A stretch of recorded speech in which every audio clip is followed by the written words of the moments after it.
how do you stay grounded in what is often seen as one of the most toxic cities? No, and you can speak completely or candidly, and I probably will agree with everything you say. Yeah. It's like the thing I will, I guess, precurse all this with is I've found that rush, literally or metaphorically, of whether it be steer wrestling or jumping out of a helicopter or whatever, I get that when I get a chance to act, or actually not to be all lovey-dovey, but when I get to do things like these kids organizations I work with, that is now my new rush. And so I guess that's kind of almost my disclaimer, because I know, like you said, it's a very toxic industry. It's a very toxic city. It has a lot of, rightfully so, negative connotations. And so I almost want to disclaim it so people know I'm not like, I'm just here for Ferraris and cocaine. I'm not here for that. I love doing things with kids. I love having the financial freedom if it gets to that level of being able to do stuff, help, without kind of personal financial consequence. But yeah, so with all that being said, I find now Stoicism, just even today and yesterday when I was really playing a lot of catch up, Stoicism was easier in the military because it was much more it was like a 1-to-1 ratio. Stoicism is way more important to me now in this toxic, chaotic city because of all the negative things or all the bad things. It's just, it's a hyper saturation of all good and bad. People can be millionaires, people can be, living in their car. I think it's one of the few industries that's so extreme. And the reason I kind of swung into Stoicism and why I'm embracing it daily in this city is because I'm inherently a person that is used to, like, I put in this work, I get this reward. It's just, my dad went to medical school, he became a doctor. I know you did a fitness stuff, so you do that, you go to your courses, you get your license, pretty black and white. Here, I could put in 200% effort and never get a 0% in return. And so I lean on Stoicism constantly because that is, to me, the epitome is the what's in my control, what's not.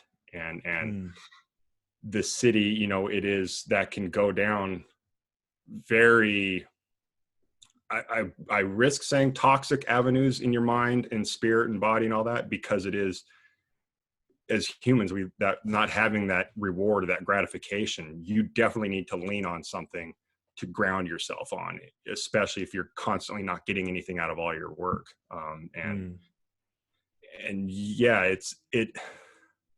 ironic. And I think coming from those worlds, like military, I think I'm inherently more of a military guy.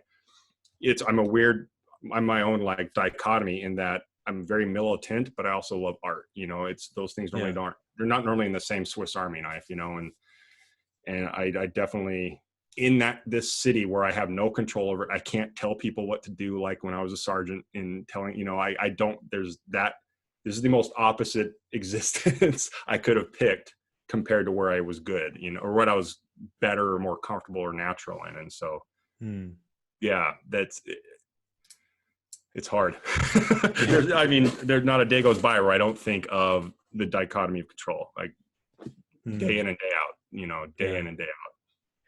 Who do you think are examples within the industry of people who are doing it right? As in people who aren't simply just going after that fancy car, but they're doing it in a meaningful way that's helping others. And I think, and actually, I might have been the same podcast I was listening to the other day where you guys had mentioned something about where it's easy for any of the Stoics, or if any of the Stoics were alive today, they wouldn't be able to give us advice because you said something back that they don't know us, they don't know our life and all that. Yeah. And I look at, to answer your question, it's the bigger and more known people get, it feels like the less connection I have, like I can look at the biggest movie star in the world right now that's in every movie under the sun, and I can hear every story about how he clawed his way up and he had only a couple bucks in his pocket. And those are great now, but now he's so extreme that I now have lost, I don't feel that connection that, whether it's a kid wanting to be a great basketball player or a great musician, when that gap gets so great, you lose connection for inspiration, and so like you log those away and it's great and all, but I'm to the point now where I look at how they, like, to answer use the same question you're asking me as I look at what they're doing currently, because if I'm looking at people like me, the city is just so full of extremes. So like I always just I beat to death the example of, like, to me, like your country's Hugh Jackman. I think he's an amazing, he's always kind. He seems great with all his charities, and he works hard, and he's always worked hard. And so I always look at that as far as, they seem nice. They seem to match the career I want. They seem to not be, like you said, chasing down Ferraris and wealth, even though he has that kind of wealth. And so I create kind of a parallel goal. So like I always use Hugh Jackman because he has a great career. He has a career I'd like to have a comparable one. He can play Wolverine and a musical. So I always look at him at that as far as, and I like in him, one of the things that has overlapped Stoicism with me is I really actively try to do well with meditation, as far as like transcendental meditation.